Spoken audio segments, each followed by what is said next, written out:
It's great to see you here on Lil'wat and Squamish territory, and a real honor for me to be here with my colleagues from across Western Canada and the North.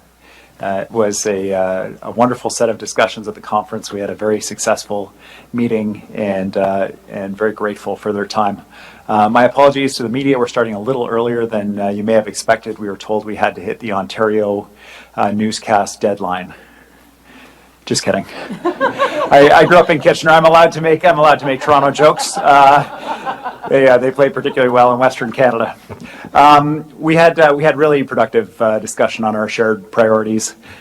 We have certainly big challenges in the West today. Many of us have grappled with very serious forest fires this season.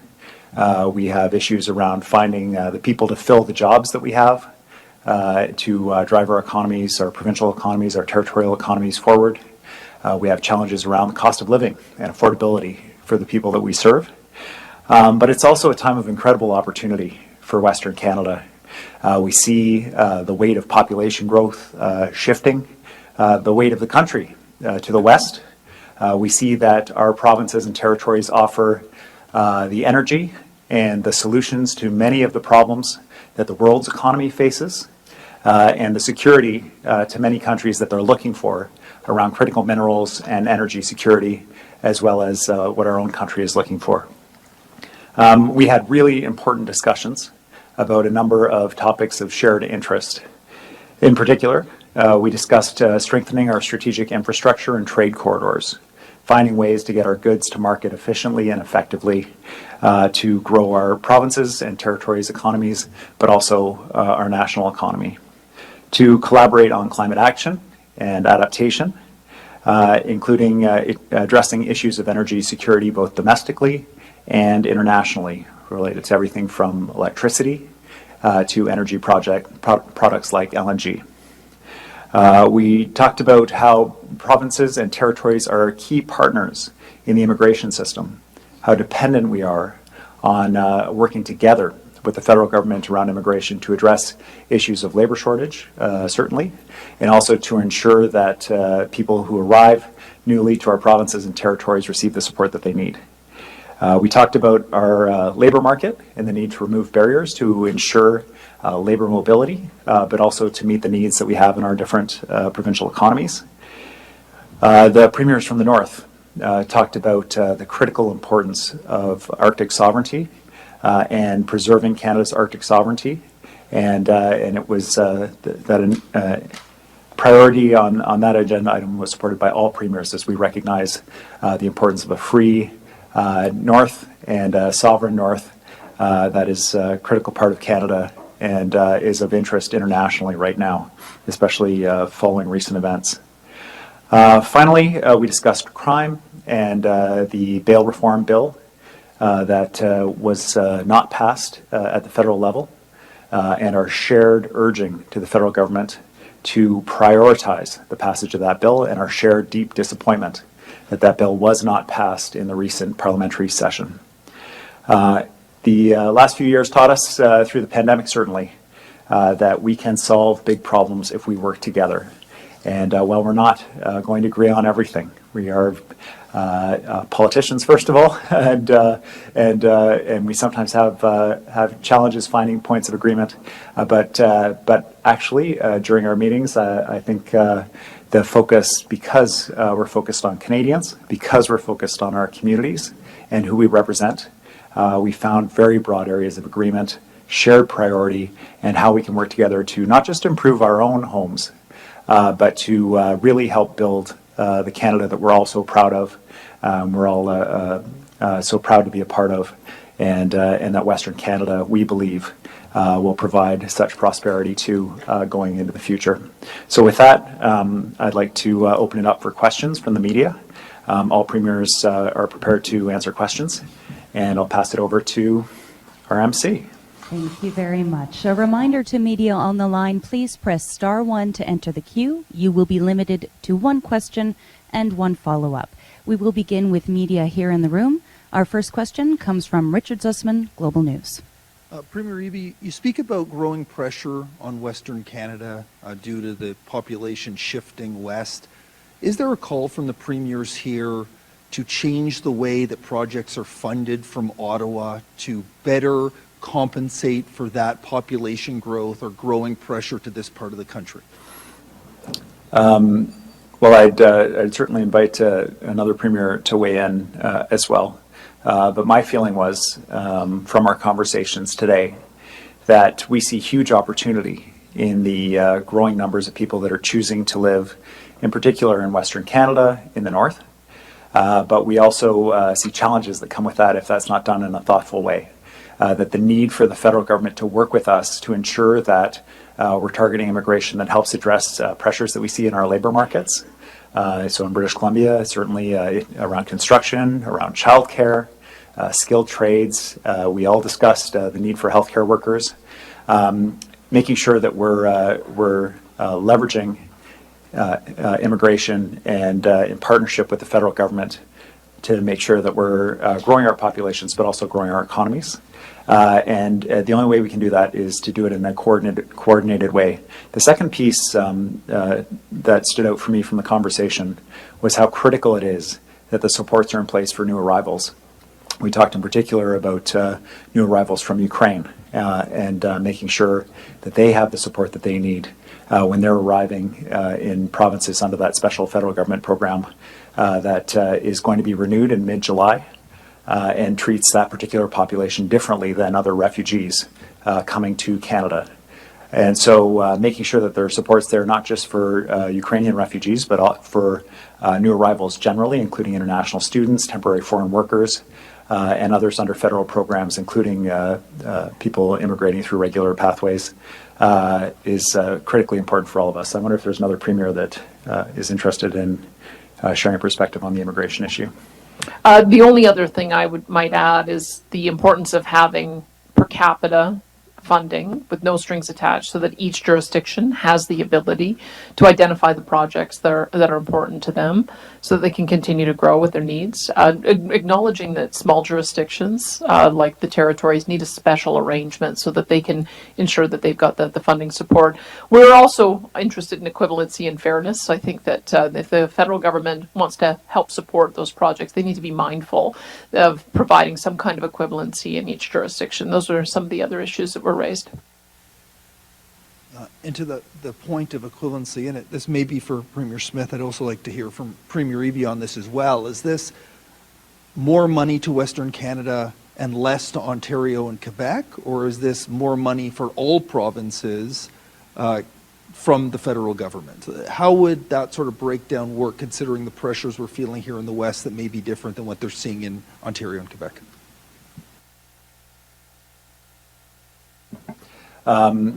Thanks. I won't speak for the whole table, but certainly from British Columbia's perspective, one of the messages that we continually send to the federal government is whether it's housing money, whether it's money for economic development related to climate, and ensuring that we're competitive in the global transition that's happening. Whether it's funding for Indigenous housing, whether it's funding for infrastructure, that British Columbia needs to see at least our fair share on a per capita basis with other provinces. And again, we recognize the unique needs of places like the territories, like the North, to have special arrangements. But I have been concerned, and I have shared that concern federally, that BC has not seen our fair share of this type of funding. And you'll see in the communique the emphasis from all provinces that needs to be a key consideration of the federal government for funding programs. It doesn't mean that other provinces need to be funded less. It means that the funding that's available from the federal government needs to be distributed fairly. Yeah, I would agree with Premier Eby on all of that. And our natural resource-based economies, innovation-based economies in the western half of our nation are growing. For example, in Saskatchewan, we're growing at our fastest rate from a population perspective that we have in 108 years, over a century, since we've grown at the rate that we are. And I think that's true in many of the western provinces. And so there is concerns, I think, at least from Saskatchewan's perspective, and likely others, around fair and equitable treatment, investing in the settlement services, for example, of new immigrants, including Ukrainian immigrants that are coming to our communities. There's concerns around the investments that are being made in that that very economy, and as we are finding our way to not only producing products, energy products, for example, that have been used in the past or being used today, but as we prepare to produce those products that are going to be in demand tomorrow, the rare earth elements, the lithium, those types of products. And so I think we would share in some of the fair and equitable balance of investment, not only in the advancement of and preservation of the jobs in the strong economies that we have in our respective provinces and territories, but also in supporting those that are coming to participate in that economy as we grow our province's population and we grow our community's population, and those services are necessary and need to be provided. And so we discussed that fair and equitable investment by other levels of government, namely the federal level of government. We, I think, look forward to continuing that discussion right through to the Council of Federation table. So I'd like to add on from the north. The other ones can join if they want. The north is different. When you talk about equitable services, then you need to think of the north, and I think that all the premiers at this conference have agreed, and that's why they identified that the north is different. We are at the forefront of climate change. We're at the forefront of Arctic security and safety, which people are now paying attention to. We have infrastructure gaps that are huge that people don't realize. We have no road systems to many of our communities. Some of us to any of our communities. The energy sources are not there. We're reliant on diesel. We don't have the telecommunications that people take for granted here.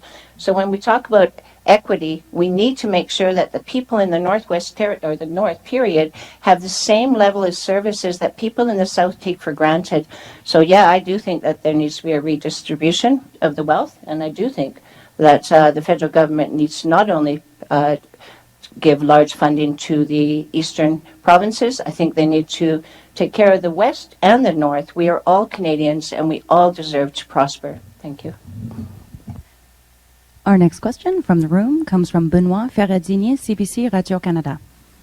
Hello. My question is about climate action. Can you detail what you request from the federal, and also are there different views depending on where climate change had the most impact, provinces or territories? Thanks. There was broad interest across the table from all premiers and certainly from all Canadians about reducing carbon pollution and addressing climate change. I would say that there was certainly some anxiety around the table from premiers, from some jurisdictions, particularly around timelines related to decarbonizing the electrical generation systems in their provinces. British Columbia is fortunately in a position of having a lot of hydroelectricity and the ability to support jurisdictions other than ours. So certainly part of the conversation was how do we support each other in sharing our strengths. And one of those that British Columbia was able to put on the table is if we can find ways to intertie with, for example, with the Yukon to support them in their efforts to access more electricity to grow their economy and decarbonize their electrical grid, then that's very good news for everybody. And so that was what my takeaway was from the discussion, was that we need to look to each other's strengths to support each other in the work that we need to do, and that the federal government in their programs needs to look at each province in terms of our strengths and also where we're going to need additional support and consideration for the unique positioning of our provinces. I wonder if there's another premier that is interested in. Sure. I mean, I can weigh in as well. I mean, obviously, it won't surprise you that the $13 billion investment in Ontario's battery factory and the Atlantic Loop and the significant investment came up. And we've got equivalent investments that need to be made in Western Canada. We've got carbon capture, utilization, and storage in Alberta. We've got hydrogen. We've got various jurisdictions exploring small modular nuclear. We've got the strategic infrastructure that needs to be built in the northern communities with ports, as well as rail access so that we can get critical minerals to market. And so seeing that the federal government's prepared to make those kinds of investments in Eastern Canada is fantastic, and we support those kind of investments. That's what I'm talking about with equivalency, is that there has to be a recognition that if we're going to address these issues, we have to address them in different ways in each jurisdiction, and there has to be a similar amount of interest and investment from the federal government.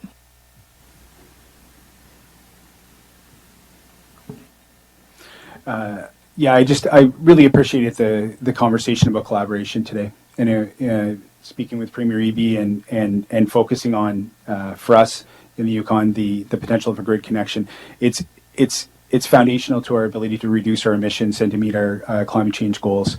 We're having a season this year where we're lucky we can deploy resources to our neighbors that are dealing with fires, and our flooding season has been minimal this year. But I mean, the collaboration is going to be key. I think, as Premier Eby said, there's strengths that we all can lean on.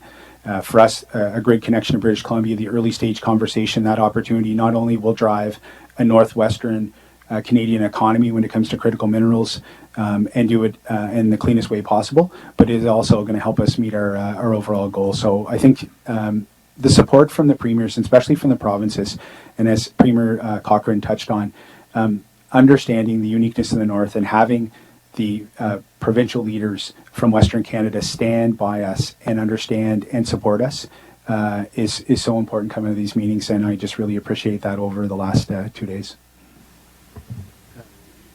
To add a bit as well, I think the most impacted region by climate change is right in the north. We see it daily as people who rely so heavily in terms of the ice. And really the discussions that we've had were really powerful in terms of our ability to see nation-building projects such as the Akeeagok Hydro and Fiber Link that really would allow us to be able to get away from diesel. But right now there's no outside solutions that allow us to be able to get out of diesel as we move forward.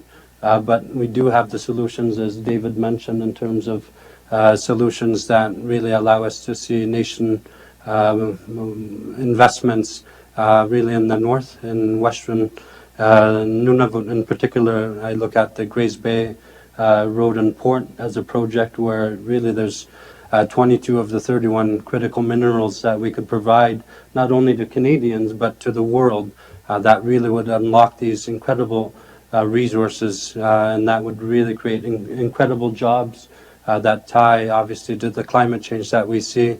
So the discussions that we've seen and have had here has been really fruitful from the lens that there's such an infrastructure deficit in the north that it's important to recognize that gap and for us to really play a leading role in terms of providing those solutions as we move forward as well in light of climate change. If I can just add on one thing to that as well. As stated, the North feels climate change 4 times as the South. And I appreciate Premier from Nunavut actually speaking and saying we don't have a choice. Most of our communities, all of our communities, except for a couple, all of Nunavut's, are reliant on diesel. We don't have an option to get off at this point. So my point is that you can't make one policy to fit all of Canada. It doesn't work. The carbon tax is a huge example of that. It's an incentive so that people will get off and use renewable energy. Great incentive, except when you don't have any alternative, what it became is a punishment to people in the north. We're experiencing climate change. Our animals are migrating that we don't know. Our elders aren't able to read the land anymore. Our fires we're experiencing fires in the south. We've got flooding in the north. We've got snow in communities. This is all in the last week.